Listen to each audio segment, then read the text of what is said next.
இன்னைக்கு எந்த கொம்பம் வந்தாலும் என்கிட்ட இருந்து உன்னோட முடிவை யாராலையும் மாற்ற முடியாது என்று விக்ராந்த் தீவிரமாக சொல்ல அந்த இடத்தில் புயலை போல இன்னமும் சில கார்கள் கூட்டமாக வந்தது. அதிலிருந்து வெள்ளை நிற உடை அணிந்து கண்ணியமான ஒரு நபர் உள்ளே நுழைந்தார். அவருடன் நரைத்த முடியுடன் மற்றும் ஆடம்பரமான தோற்றத்தில் ஒரு பெரியவரும் வந்தார். அவர்களை பார்த்ததும் விக்ராந்திற்கு அதிர்ச்சியாக இருந்தது. கிரீன் ஹில்ஸ் சகோதரர்கள் கூட அங்கே நிலைமை தீவிரம் அடைந்து வருகிறது என்பதை உணர்ந்தார்கள். அங்கே வந்திருப்பவர்களை எல்லோருமே அதிர்ச்சியுடன் பார்த்து கொண்டிருந்தார்கள். அவர்களை ஒரே பார்வையில் அடையாளம் கண்டு கொண்டார் விக்ராந்த். சமீப காலமாக அஜய் கிருஷ்ணா முக்கியமான பெரிய குடும்பங்களுக்கு மத்தியில் ராஜாவை போல வலம் வந்து கொண்டிருந்தான். சில காலங்களுக்கு முன்பு கிருஷ்ணா குடும்பத்தில் சில மாற்றங்கள் ஏற்பட்டது. அது ஏன் என்று தெரியவில்லை. சுந்தர் கிருஷ்ணா தன் குடும்பத்தில் இருந்து தனியாக சென்று விட்டார். இப்போது கிருஷ்ணா குடும்பத்தின் தலைவனாக அஜய் கிருஷ்ணாவே இருந்தான். முழு கிருஷ்ணா குடும்பத்தில் பவர் எந்த அளவுக்கு பெரிதாக இருந்ததோ அது அவனுடைய ஒற்றை ஆள் பலத்திற்கு சமமாக இருந்தது. இந்த முறை அஜய் கிருஷ்ணாவே அவன் ஆட்களுடன் அந்த இடத்திற்கு வந்தான். அது மட்டும் இல்லாமல் அவன் பக்கத்தில் நின்று கொண்டிருந்த ஒரு வயதான செக்யூரிட்டியும் பிரகாஷுக்கு எந்த விதத்திலும் குறைவில்லாதவரை போல இருந்தார். அவர்கள் அனைவரும் என்ன செய்ய முயற்சி செய்கிறார்கள், எதற்காக எல்லோரும் இங்கே கூடியிருக்கிறார்கள் என்று அவர்களுக்கு ஒன்றுமே புரியவில்லை. விக்ராந்திற்கு அதையெல்லாம் பார்த்து ஒரே ஆச்சரியமாகவும் அதிர்ச்சியாகவும் இருந்தது. யார் இந்த விக்ரம்? அவனுக்காக எதற்கு மும்பையில் இருக்கும் இவ்வளவு பெரிய ஆட்கள் எல்லாம் ஒன்றாக கூட வேண்டும் என்ற குழப்பம் அவருக்குள் ஏற்பட்டது. விக்ராந்த் அங்கே நடப்பதை எல்லாம் குழப்பமாக பார்த்து கொண்டு நின்று இருந்தார். சிறிது நேரம் கழித்து ஒரு ஆழ்ந்த பெருமூச்சு விட்டுக்கொண்டு அஜய் கிருஷ்ணாவை பார்த்து பேச ஆரம்பித்தார். மிஸ்டர் அஜய் கிருஷ்ணா, இந்த விக்ரமுக்கு தனிப்பட்ட முறையில் நீங்க ஹெல்ப் பண்ணணும்னு ஆசைப்படுறீங்களா? இங்க என்ன நடந்துகிட்டு இருக்கு தெரியுமா? நியாயம் யார் பக்கம் இருக்குன்னு தெரியுமா? சிட்டியில ஒரு முக்கியமான குடும்பத்துல இருந்து வர நீங்க இங்க என்ன நடக்குதுன்னு கொஞ்சம் யோசிச்சு தீர விசாரிச்சுட்டு ஒரு முடிவு எடுத்தா நல்லா இருக்கும். இந்த விக்ரம் என்னோட தம்பியையும் ஹேமந்தையும் எப்படி அடிச்சு போட்டிருக்கான்னு பார்த்துட்டு அப்புறம் பேசுங்க என்று தீவிரமான தொனியில் சொன்னார். மிஸ்டர் விக்ராந்த் மகேந்திரா, நீங்க எவ்வளவு பெரிய ஆபத்தை தொட்டிருக்கீங்கன்னு உங்களுக்கு இன்னமும் தெரியலன்னு நினைக்கிறேன். நீங்க சண்டை போடணும்னு நினைக்கிறது யார்கிட்ட தெரியுமா? அப்படி ஒரு வேளை அவர் கூட மோதணும்னு நினைச்சா உங்களுக்கு என்ன ஆகும்னு தெரியுமா என்று முகத்தில் கோபத்தோடு அமைதியாக சொன்னான் அஜய் கிருஷ்ணா. ஆனால் விக்ராந்திற்கு அதற்கு மேல் எந்த விளக்கமும் கொடுக்க அவன் தயாராக இல்லை. அஜய் கிருஷ்ணா தற்போது அனுபவித்துக் கொண்டிருக்கும் அத்தனையும் விக்ரமிடமிருந்து அவனுக்கு கிடைத்தது. அஜய்க்கு இந்த அங்கீகாரம் மட்டும் கிடைக்காமல் இருந்திருந்தால் அவன் இந்த நேரத்தில் இறந்து கூட போயிருக்கலாம். அப்படிப்பட்ட விக்ரமை எந்த நிலையிலும் கைவிடக்கூடாது என்பதில் மிகவும் தீவிரமாக இருந்தான் அஜய். அஜயின் டார்க் செக்யூரிட்டிஸ் அங்கே நடந்த அத்தனையையும் சுத்தம் செய்ய வந்திருக்கிறார்கள். இந்த முறை சுந்தர் கிருஷ்ணா விட்டு சென்ற சிறந்த நபர்களையும் இங்கே அழைத்து வந்திருந்தான். இப்போது அஜயிடம் இருக்கும் செக்யூரிட்டி கார்ட்ஸ் அனைவருமே கிருஷ்ணா குடும்பத்தின் முக்கியமான திறமையான ஆட்கள். அவர்கள் அனைவரும் சுந்தர் கிருஷ்ணாவிடம் இருந்து தன் பக்கம் இழுத்துக்கொள்ள சோமேஸ்வரர் பல முயற்சிகளை மேற்கொண்டார். அந்த செக்யூரிட்டி கார்ட்ஸ் அனைவருமே சுந்தர் கிருஷ்ணாவின் வார்த்தைகளை மட்டுமே பின்பற்றுகிறார்கள். சுந்தர் கிருஷ்ணா தனியாக செல்வதற்கு முன்பு விக்ரமுக்கு கிருஷ்ணா குடும்பத்தின் மீதான முழு அதிகாரத்தையும் கொடுத்தார். இப்போது விக்ரமின் மூலமாக அந்த பொறுப்புகள் எல்லாமே அஜயிடம் வந்து சேர்ந்தது. இந்த திறமையான செக்யூரிட்டி கார்ட்ஸ் சோமேஸ்வரர் சொல்வதை கேட்டு இருந்தால் விக்ரம் கிருஷ்ணா குடும்பத்தை அழிக்க அவர்களுக்கு அதிக நேரம் எடுத்திருக்கும், அல்லது அவர்களிடம் பரிதாபமாக தோற்று போயிருப்பார்கள். ஆனால் எந்த விதத்திலும் மற்றவர்களுடன் ஒப்பிடுகையில் அவர்களின் திறமையும் பலமும் அதிகமாகவே இருந்தது. அப்பேற்பட்ட ஆட்களை பார்க்கும்போது விக்ராந்த் மகேந்திராவின் முகம் அசிங்கமாக மாறியது.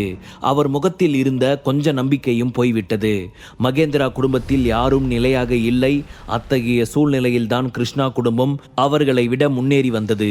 இப்போது அவர்கள் எல்லோருமே விக்ரமிற்கு ஆதரவாக அங்கே வந்து இருந்தார்கள். யார் இந்த விக்ரம்? அவனுடைய பின்புலம் என்ன என்று விக்ராந்திற்கு எதுவுமே புரியவில்லை. பிரகாஷ கூட அவருக்கு சந்தோஷத்தை கொடுக்கிற மாதிரி ஏதாவது பேசி நம்ம பக்கம் இழுத்தலாம். ஆனா இந்த கிருஷ்ணா ஃபேமிலி விக்ரம் மேல இவ்வளவு அக்கறையோட இருக்காங்களே. அங்க இருக்கிற அத்தனை பேரையும் யூஸ் பண்றதுக்கு அஜய்க்கு முழு ஃப்ரீடம் இருக்கு. அவங்க கிட்ட மோதுனா கண்டிப்பா நமக்கு எதுவுமே மிஞ்சாது என்று விக்ராந்த் மனதிற்குள் நினைத்து கொண்டார். அவர்கள் நிச்சயமாக பின்வாங்க மாட்டார்கள் என்பது அவருக்கு புரிந்தது. அந்த நேரத்தில் விக்ரம் எனக்கு கீழே வேலை செய்யற ஆளுங்களும் இங்கதான் இருக்காங்க என்று ஒரு உறுதியான குரல் அந்த இடத்தில் கேட்டது. எல்லாரும் பின்னால் திரும்பி பார்க்க அங்கே அபினவ் நின்று கொண்டு இருந்தான். அவனுக்கு பின்னால் பல கார்கள் நின்று கொண்டு இருந்தது. ஒவ்வொரு காரிலும் குறைந்தபட்சம் 5 செக்யூரிட்டி கார்ட்ஸ் கைகளில் துப்பாக்கிகளுடன் நின்று கொண்டு இருந்தார்கள். அவர்களை எல்லாம் பார்க்கும்போது விக்ராந்திற்கு அள்ளு விட்டது. என்ன செய்வதென்று தெரியாமல் திருதிருவென முழித்தபடி நின்று கொண்டு இருந்தார். மேலும் ஹேமந்த், சரண் மற்றும் மோஹித்துக்கும் அதே நிலைமைதான். அங்கே இருந்து தப்பிப்பது அவ்வளவு சுலபம் இல்லை என்பது மட்டும் நன்றாக தெரிந்திருந்தது. அப்போது விக்ரமின் அருகில் வந்த அபினவ், கொஞ்ச நேரத்துக்கு முன்னாடி தான் துஷார் கிட்ட இருந்து எனக்கு தகவல் கிடைச்சது. விஷயம் தெரிஞ்சதுமே நம்ம ஆளுங்களை கூட்டிக்கிட்டு நேரா இங்க வந்துட்டேன் என்று லேசாக சிரித்தபடி சொன்னான். விக்ரம் அபினவை பார்த்து லேசாக சிரித்துவிட்டு அதே புன்னகையுடன் விக்ராந்தை திரும்பி பார்த்தான். விக்ராந்தின் முகம் ஏற்கனவே வெளிரி போயிருந்தது. அவர் உதடுகள் பயத்தால் உலர்ந்து இருந்தது. அவர் அதிக மன அழுத்தத்தில் இருப்பதை பார்த்தாலே புரிந்து கொள்ள முடிந்தது. கைகள் நடுக்கத்தோடு உணர்ச்சிகளை கட்டுப்படுத்த முடியாமல் நின்று இருந்தார்கள். விக்ரமின் முகத்தில் சிரிப்பு இருந்தாலும் அவன் கண்களில் தெரிந்த கோபத்தை பார்க்க முடியாமல் முகத்தை கீழே குனிந்து கொண்டார் விக்ராந்த். மகேந்திரா குடும்பத்தின் தலைவனாக இருந்தும் பெரிய பெரிய பவர்ஸ் அவர் கையில் இருந்தாலும் இப்போது இருக்கும் சூழ்நிலை அவரால் எதிர்கொள்ள முடியவில்லை என்பது போல உணர்ந்தார் விக்ராந்த். பார்ப்பதற்கே ஒரு போர்க்களத்தை போன்ற ஒரு உணர்வை கொடுத்தது. இப்படியே சென்றால் இது ஒரு பெரிய சண்டையாக மாறும். அது மட்டும் இல்லாமல் இந்த சண்டையில் பெரிய இழப்பு தங்கள் பக்கமே ஏற்படும் என்று விக்ராந்த் நினைத்தார். அவர்கள் எல்லோரையும் பார்க்கும்போது ஏதோ விக்ரமிற்கு கீழ் பணிபுரியும் ஆட்கள் போல அவனிடம் பணிவுடன் நடந்து கொண்ட விதத்தை பார்க்கும்போது ஆச்சரியத்தை ஏற்படுத்தியது. விக்ராந்தால் அங்கே நடப்பதை எல்லாம் நம்பவே முடியவில்லை. விக்ரம் நடந்து கொண்டதை எல்லாம் பார்க்கும்போது, மற்றவர்கள் விக்ரமிற்கு கொடுக்கும் மரியாதையை பார்க்கும்போது விக்ராந்திற்கு லேசாக சந்தேகம் வந்தது. அபினவ் இந்த இடத்துக்கு வந்திருக்கிறத பார்க்கும்போது விக்ரம் ஒருவேளை ஆதித்யா குடும்பத்தை சேர்ந்தவனா இருக்கலாம் என்று மனதிற்குள் நினைத்து கொண்டார். அதை நினைக்கும் போது அவருக்கு இன்னமும் பீதி அதிகமானது. அவர் அதே அதிர்ச்சியுடன் மெதுவாக திரும்பி விக்ரமை பார்த்தார்.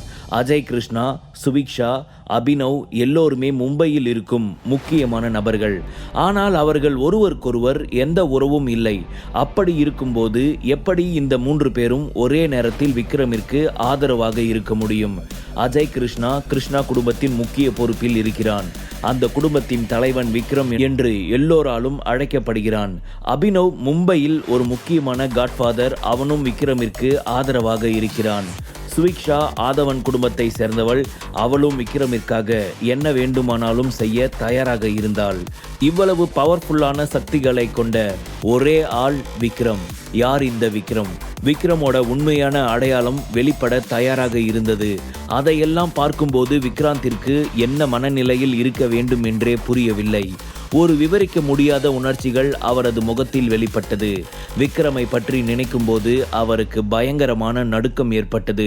முகமெல்லாம் வியர்க்க ஆரம்பித்தது. இந்த நேரத்தில் விக்ராந்திற்கு உதவ யாருமே இல்லை. விக்ராந்தின் பயத்தை பார்த்த விக்ரம் மெல்லிய புன்னகையுடன் அவரை பார்த்து, நான் யாருன்னு உங்களுக்கு தெரியணுமா என்று கேட்டான். நீ என்று நடுங்கும் குரலில் சொன்னார் விக்ராந்த். அடுத்த நொடியே மரியாதை தானாக ஒட்டி கொண்டது. அவர் விக்ரமை பார்த்து கொஞ்சம் கசப்பான முகத்துடன், நீங்க விக்ரமாதித்யா என்று கடினமான முகத்துடன் கூறினார். அந்த வார்த்தைகளை கேட்டதும் சரண் மகேந்திரா, மோஹித், 7 ஸ்டார் குழுவின் தலைவன் ஹேமந்த் மற்றும் அவனது தம்பி நிவாஸ் மட்டும் இல்லாமல் மகேந்திரா குடும்பத்தில் இருந்த அனைவருக்குமே பயங்கர நடுக்கம் ஏற்பட்டது. விக்ரமாதித்யா? இந்த பெயர் நீண்ட நாட்களாக மும்பையில் பிசினஸ் வட்டாரம் முழுக்கவும் எதிரொலித்து கொண்டிருந்தது. இந்தியா முழுவதும் அந்த பெயர் மிகுந்த செல்வாக்கான பெயராக இருந்தது. ஹேமந்திற்கு விக்ரமாதித்யாவை பற்றி அதிகம் தெரியாது என்றாலும் மும்பையில் உள்ள அவனது தொழில் பங்குதாரர்கள் விக்ரமாதித்யாவை பற்றி நிறைய முறை உயர்வாக பேசியதை கேட்டிருக்கிறான். முன்னதாக மும்பையில் இருந்த ஆதித்யா குடும்பம் முழுவதும் அழிக்கப்பட்டது. அப்போது ஆதித்யா குடும்பத்தை ரெட்டி குடும்பம் அழித்து விட்டதாக நினைத்தார்கள். மேலும் ரெட்டி குடும்பமே இந்தியாவில் முதலிடத்தில் இருந்தது. அதே போல பிசினஸ் வட்டாரத்தில் இருக்கும் அனைவருமே ரெட்டி குடும்பத்தின் மீது விசுவாசமாக இருந்தார்கள்.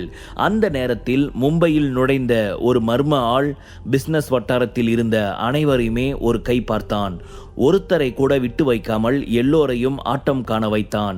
10 ஆண்டுகளுக்கு முன்பு தனது குடும்பத்தை விட்டு வெளியேறிய விக்ரம் திரும்பவும் மும்பைக்கு வந்தான்.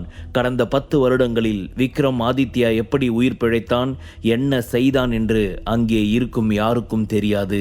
விக்ரம் ஆதித்யாவை பற்றி எந்த தகவலும் கிடைக்காமல் இருந்தார்கள். ஆனால் விக்ரம் திரும்பி வந்ததும் ஒரே இரவில் ரெட்டி குடும்பம் மொத்தத்தையுமே அழித்தான். அதிலிருந்து தப்பித்த சிலர் விக்ரமின் கண்ணில் மாட்டாமல் வேறு இடத்திற்கு தப்பித்து ஓடினார்கள். இந்த கதை மும்பை பிசினஸ் வட்டாரத்தில் ஒரு பேசு பொருளாகவே இருந்தது. இன்று அந்த விக்ரம் தான் இந்த விக்ரம் என்று தெரிந்ததும் எல்லோருக்கும் ஆச்சரியமும் அதிர்ச்சியும் ஏற்பட்டது. உண்மையிலேயே விக்ரமிற்கு இவ்வளவு சக்தி இருக்கும் என்று அவர்கள் யாரும் எதிர்பார்த்திருக்க மாட்டார்கள். விக்ரமின் உண்மையான முகத்தை தெரிந்ததும் எல்லோருக்குமே இன்னமும் அதிர்ச்சிகரமாக இருந்தது.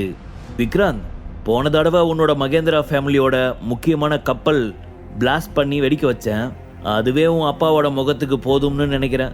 நான் கப்பலை வெடிக்க வச்சாலும் உங்க குடும்பத்தில் இருந்து யாரையும் எதுவும் பண்ணல, முக்கியமா உன்னை. ஆனா நீ திரும்ப திரும்ப என்னை தொந்தரவு பண்ணிக்கிட்டு இருக்க. இதுக்கு மேல என்னோட கோபத்தை சீண்டி பார்க்கணும்னு நினைச்சா அதுக்கப்புறம் நடக்க போற எதுக்குமே நான் பொறுப்பில்லை, அதை மட்டும் சொல்லிக்கிறேன் என்று சொன்னான் விக்ரம். அவனுடைய பேச்சு உண்மையிலேயே மிரட்டும் விதத்தில் இருந்தது. மற்றவர்களைப் போல வெறும் வாயில் சண்டை போடக்கூடிய ஆள் விக்ரம் கிடையாது என்பது விக்ராந்த் நன்றாகவே புரிந்து வைத்திருந்தார். விக்ரமுடைய கம்பீரமான பேச்சு கேட்டு விக்ராந்த் பயத்தில் சில அடிகள் பின்வாங்கினார். அவருடைய உடம்பெல்லாம் நடுங்கியது. விக்ரம் என்ற ஒரு சின்ன பையன் அவரை திட்டியதை அவரால் தாங்கிக் கொள்ள முடியவில்லை. வெட்கத்தாலும் கோபத்தாலும் அவரது முகம் சிவந்தது. ஆனால் அவனை எதிர்த்து எதுவும் பேசுவதற்கு அவர் துணியவில்லை. தற்போதைய சூழ்நிலையில் எறும்பை நசுக்குவதை விட விக்ராந்தை கொல்வது விக்ரமிற்கு மிக சுலபம். உண்மையில் சரண் மகேந்திரா 7 ஸ்டார் குரூப்ஸின் தலைவன் ஹேமந்துக்கு உதவுவதற்கு இங்கே வந்து இருந்தான். இங்கே வந்து இப்போது தேவையில்லாத பிரச்சனைகளில் மாட்டிக்கொண்டது போல தோன்றியது அவனுக்கு. இப்போது விக்ரம் இருக்கும் நிலையை பார்த்து விக்ராந்த் மகேந்திராவே பயப்படும் போது மற்றவர்கள் எல்லோருக்கும் தானாகவே பயம் தொற்றிக்கொண்டது. உங்களோட விஷயத்துல நான் ரொம்ப தப்பு பண்ணிட்டேன். ஒரு விஷயத்துல இறங்குறதுக்கு முன்னாடி அதோட பேக்ரவுண்ட் என்னன்னு தெரிஞ்சுக்கிட்டு இறங்குறவன் தான் நான். ஆனா உங்களோட விஷயத்துல நான் அதை பண்ணாமல் போயிட்டேன். இதில் என்னோட தப்பை நினச்சி நான் ரொம்பவே ஃபீல் பண்ணுறேன். இதை இதோட விட்டுடலாம்.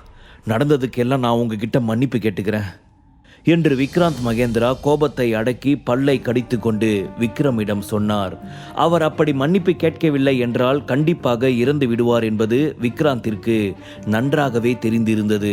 விக்ரமின் ஆழமான குரல் விக்ராந்தின் காதுகளுக்கு எட்டியவுடன் அவரது இதயம் வேகமாக துடிக்க ஆரம்பித்தது. மன்னிப்பு கேட்டா எல்லாம் சரியாகிடுமா? நான் தான் ஏற்கனவே சொன்னனே, மகேந்திரா சார்பில் நீ என்னோட காலில் விழுந்து மன்னிப்பு கேட்கணும்னு. ஆனா அப்போ அதை நீ பண்ணல. இப்போ அதுக்கான நேரம் முடிஞ்சு போச்சு என்று சொன்ன விக்ரம் அதை கேட்கும்போது எல்லோருடைய இதயத்திலும் ஒரு பயங்கரமான பயம் ஏற்பட்டது. மகேந்திரா குடும்பத்தின் முக்கியமான ஒரு ஆளாக இருக்கும் விக்ராந்த் நூற்றுக்கணக்கான நபர்கள் முன்னிலையில் விக்ரமின் முன்பு மண்டியிட வேண்டிய நிலை ஏற்பட்டு இருந்தது. இது என்னோட மரியாதையை கெடுக்கும் விக்ரம். அதிகமாக முயற்சி பண்ண வேண்டாம். நான் ஒன்றும் சாதாரணமான ஆள் கிடையாது. மகேந்திரா ஃபேமிலிக்கே சொந்தக்காரன். நான் தப்பு பண்ணினா கண்டிப்பாக மண்டி போட்டு மன்னிப்பு கேட்கலாம்.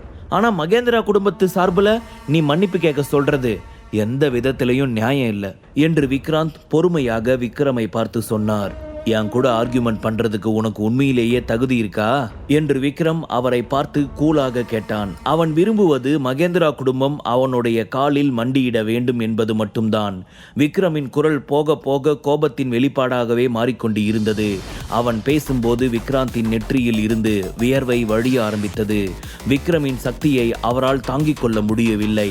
அதே நேரத்தில் அவர் மகேந்திரா குடும்பத்தின் சார்பாக மன்னிப்பு கேட்பது அவருடைய மரணத்திற்கு சமமான விஷயமாக இருந்தது. விக்ராந்த் மகேந்திரா கொஞ்சம் நடுக்கத்துடன், மிஸ்டர் விக்ரம், எங்களுக்கு வேற வழியே இல்லையா? எங்களை இப்படி வற்புறுத்தி மன்னிப்பு கேட்கறதுல உங்களுக்கு என்ன பலன் கிடைச்சிட போகுது? நான் நாளைக்கு உங்க வீட்டுக்கு நேரில் வந்து உங்களை பார்க்குறேன். எதுவாக இருந்தாலும் நாம் அங்கே வச்சு பேசி ஒரு முடிவுக்கு வருவோம் என்று சொன்னார். முழு கதையையும் கேட்டு மகிழ பாக்கெட் FM ஆப்பை டவுன்லோட் செய்யுங்கள். லிங்க் டிஸ்கிரிப்ஷனில் கொடுக்கப்பட்டுள்ளது.